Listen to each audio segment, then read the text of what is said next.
ये जान के आपको आश्चर्य होगा कि आप अपनी ही धारणाओं से प्रभावित नहीं होते, आपके निकट जो धारणाओं के प्रवाह बहते हैं उनसे भी प्रभावित होते हैं।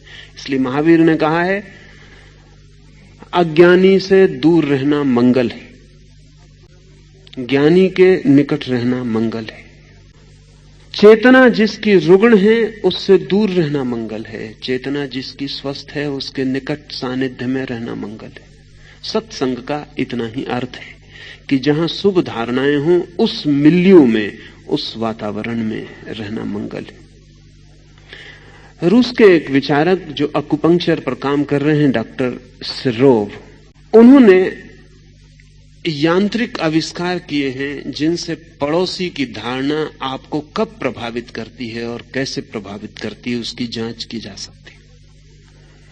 आप पूरे समय पड़ोस की धारणाओं से इंपोज किए जा रहे हैं, आपको पता ही नहीं कि आपको जो क्रोध आया है जरूरी नहीं कि आपका ही हो, वह आपके पड़ोसी का भी हो सकता है। भीड़ में बहुत मौकों पर आपको ख्याल नहीं है, भीड़ में एक आदमी जम्हाई लेता है और 10 आदमी उसी क्षण अलग अलग कोनों में बैठे हुए जम्हाई लेना शुरू कर देते। सरों को कहना है कि वो धारणा एक के मन में जो पैदा हुई उसके वर्तुल आसपास चले गए और दूसरों को भी उसने पकड़ लिया। अब इसके लिए उसने यंत्र निर्मित किए हैं जो बताते हैं कि धारणा आपको कब पकड़ती है और कब आप में प्रवेश कर जाती। अपनी धारणा से तो व्यक्ति का प्राण शरीर प्रभावित होता ही है, दूसरे की धारणा से भी प्रभावित होता है। कुछ घटनाएं इस संबंध में आपको कहूं तो बहुत आसान होगा। 1910 में जर्मनी की एक ट्रेन में एक 15-16 वर्ष का युवक बेंच के नीचे छिपा पड़ा है, उसके पास टिकट नहीं है, वो घर से भाग खड़ा हुआ है, उसके पास पैसा भी नहीं है। फिर तो बाद में वो बहुत प्रसिद्ध आदमी हुआ, वो तो फिर बहुत बड़ा आदमी हुआ और उसके बड़े अद्भुत परिणाम हुए और स्टालिन और आइंस्टीन और गांधी सब उससे मिलकर आनंदित और प्रभावित हुए। उस आदमी का बाद में नाम हुआ वुल्फ मैसिंग। उस दिन तो उससे कोई नहीं जानता था 1910 में। वुल्फ मैसिंग ने अभी अपनी आत्मकथा लिखी है जो रूस में प्रकाशित हुई है और बड़ा समर्थन मिला है। अपनी आत्मकथा उसने लिखी है अबाउट माई सेल्फ। उसमें उसने लिखा है कि उस दिन मेरी जिंदगी बदल गई। उस ट्रेन में नीचे फर्श पर छिपा हुआ पड़ा था बिना टिकट के कारण। मैसिंग ने लिखा है कि वो शब्द मुझे कभी नहीं भूलते, टिकट चेकर का कमरे में प्रवेश, उसके जूतों की आवाज और मेरी सांस का ठहर जाना और मेरी घबराहट और पसीने का छूट जाना ठंडी सुबह, और फिर उसका मेरे पास आके पूछना, यंग मैन योर टिकट। मैसिंग के पास तो टिकट थी नहीं, लेकिन अचानक पास में पड़ा हुआ एक कागज का टुकड़ा, अखबार की रद्दी का टुकड़ा मैसिंग ने हाथ में उठा लिया, आंख बंद की और संकल्प किया ये टिकट है, और उसे उठा के टिकट चेकर को दे दिया। और मन में उसने सोचा कि हे परमात्मा, उसे टिकट दिखाई पड़ जाए। उसने उस कागज को पंक्चर किया, टिकट वापस लौटाई और कहा कि when you have got the ticket why you are lying under the seat. पागल हो, जब टिकट तुम्हारे पास तो नीचे क्यों पड़े हो। मैसिंग को खुद भी भरोसा नहीं आया, लेकिन इस घटना ने उसकी पूरी जिंदगी बदल दी। महावीर जैसे लोगों की उत्सुकता निर्माण और सृजन की ओर है, इसलिए मंगल की धारणा। महावीर ने कहा है, भूल कर भी स्वप्न में भी कोई बुरी धारणा मत करना, क्योंकि वो परिणाम ला सकती है। मैं कुछ किया नहीं कि इस दुकान से फला चीज चुरा लूं। आप चोरी करने नहीं भी गए, लेकिन क्या आप निश्चिंत हो सकते हैं कि राह पर किसी चोर ने आपकी धारणा न पकड़ ली होगी। मॉस्को में एक हवा पिछले 2 साल में प्रचलित हुई है कि कोई भी आदमी अपनी गर्दन खुजलाने के पहले चारों तरफ देख लेता है, क्योंकि ये प्रयोग चल रहा है 2 साल से। मोनिन नाम का वैज्ञानिक सड़कों पर प्रयोग कर रहा है। वो आपके पीछे आके कहेगा आपकी गर्दन पे कीड़ा चढ़ रहा है, मन में अपने गर्दन खुजला रही है, खुजलाओ जल्दी, और लोग खुजलाने लगते हैं। अब तो ये खबर इतनी फैल गई क्योंकि उसने हजारों लोगों पर प्रयोग किया है, राह के चौरस्तों पर खड़े होकर, होटल में बैठकर, ट्रेन में चढ़ के। और मानन इतना सफल हुआ है कि 98%, 98% सही होता है। जिसके पीछे खड़े होकर वो भावना करता है कि गर्दन खुजला रही है, कीड़ा चढ़ रहा है, जल्दी खुजलाओ, वो जल्दी खुजला। अब तो लोगों को पता चल गया सच में भी कीड़ा चढ़ा हो तो लोग पहले देख लेते हैं कि वो मानन नाम का आदमी आसपास तो नहीं।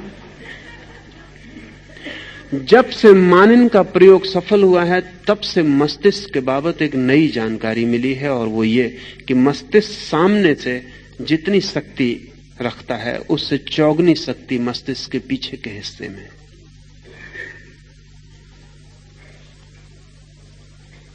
तो पीछे से व्यक्ति को जल्दी प्रभावित किया जा सकता है। सामने सिर्फ एक हिस्सा है, 4 गुना पीछे।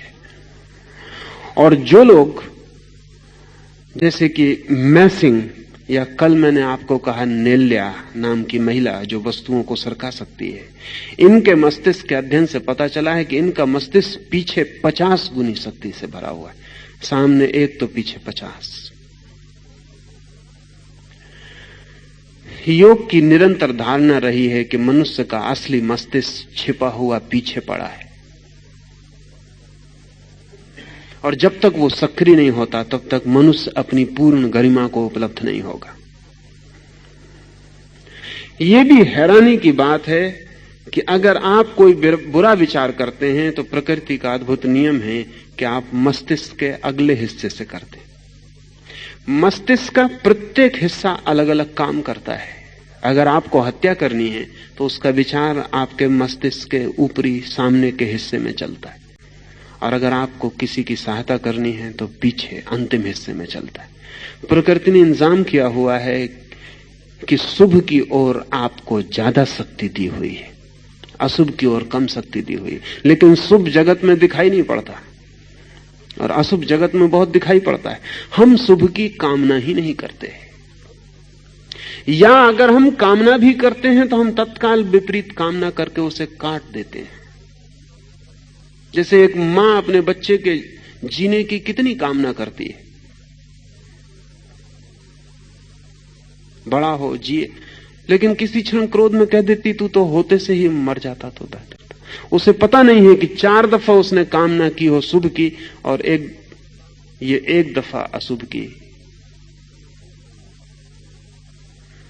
तो भी विषाक्त हो जाता है, सब कट जाती है कामना।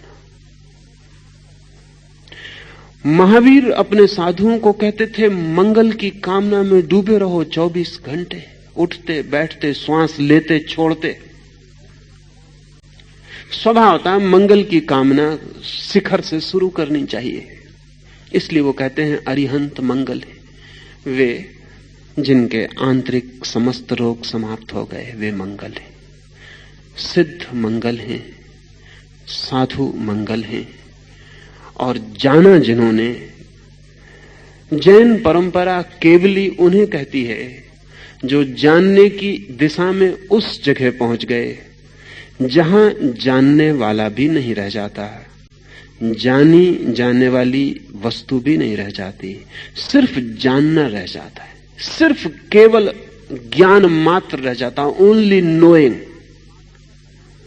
केवली जैन परंपरा उसे कहती है जो केवल ज्ञान को उपलब्ध हो गया, मात्र ज्ञान रह गया, जहां ना कोई जानने वाला बचा, जहां मैं का कोई भाव ना बचा, जहां कोई गे ना बचा, जहां कोई तू ना बचा, जहां सिर्फ जानने की शुद्ध क्षमता, प्योर कैपेसिटी टू नो। इसे ऐसा समझें कि हम एक कमरे में दिया जलाएं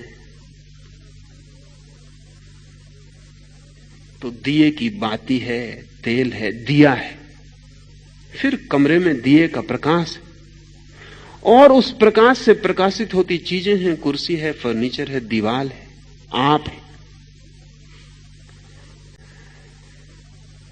अगर हम ऐसी कल्पना कर सकें कि कमरा शून्य हो गया, न दीवार है न फर्नीचर है, कुछ भी नहीं,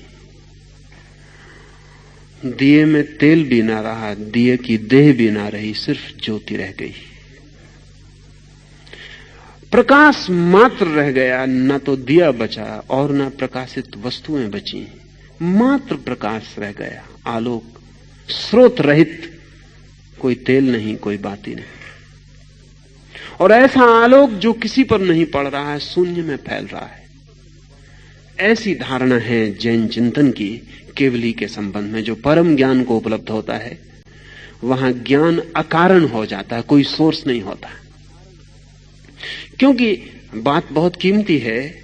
जैन परंपरा कहती है कि जिस चीज का भी सोर्स होता है वो कभी ना कभी चुक जाती, चुक ही जाएगी, कितना ही बड़ा स्रोत क्यों ना हो।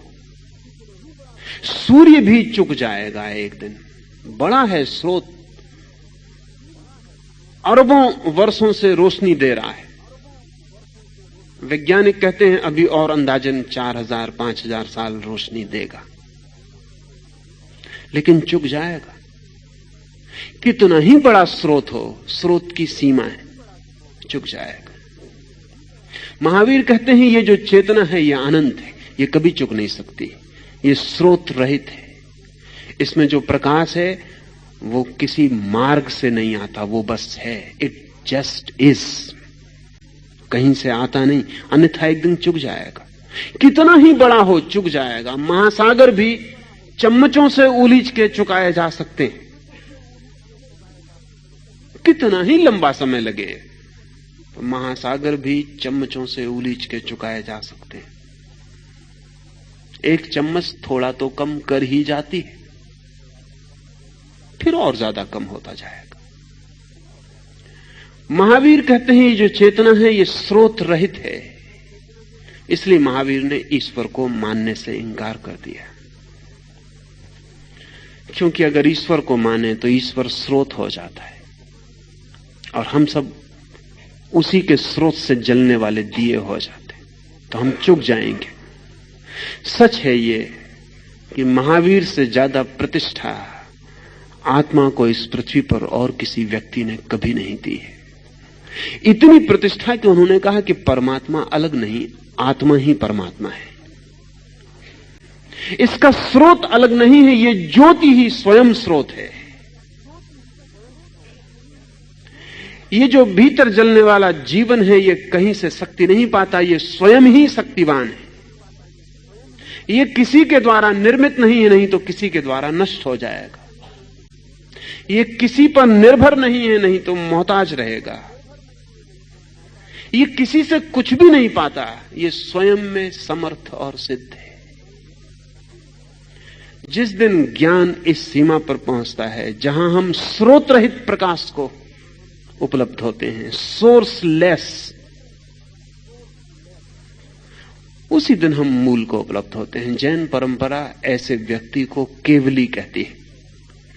वो व्यक्ति कहीं भी पैदा हो, वो क्राइस्ट हो सकते हैं, वो बुद्ध हो सकते हैं, वो कृष्ण हो सकते हैं, वो लाओस से हो सकते हैं। इसलिए इस सूत्र में ये नहीं कहा गया महावीर मंगलम, कृष्ण मंगलम, ऐसा नहीं कहा। जैन धर्म मंगल है ऐसा नहीं कहा, हिंदू धर्म मंगल है ऐसा नहीं कहा। केवली पणत्तो धम्मो मंगलम, वो जो केवल ज्ञान को उपलब्ध हो गए उनके द्वारा जो भी प्ररूपित धर्म है वो मंगल है। वो कहीं भी हों, जिन्होंने भी शुद्ध ज्ञान को पा लिया उन्होंने जो कहा है वो मंगल है। ये मंगल की धारणा गहन प्राणों के अतल में बैठ जाए तो अमंगल की संभावना कम होती चली जाती। जैसी जो भावना करता है धीरे धीरे वैसा ही हो जाता है।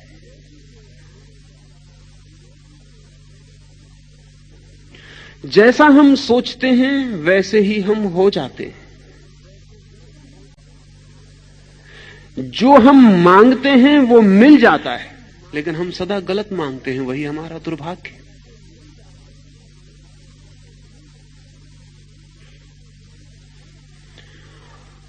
हम उसी की तरफ आंख उठाकर देखते हैं जो हम होना चाहते हैं। अगर आप एक राजनीतिक नेता के आसपास भीड़ लगा के इकट्ठे हो जाते हैं, तो ये सिर्फ भीड़ इसकी ही सूचना नहीं है कि राजनीतिक नेता आया, गहन रूप से इस बात की सूचना है कि आप कहीं राजनीतिक पद पर होना चाहते हैं।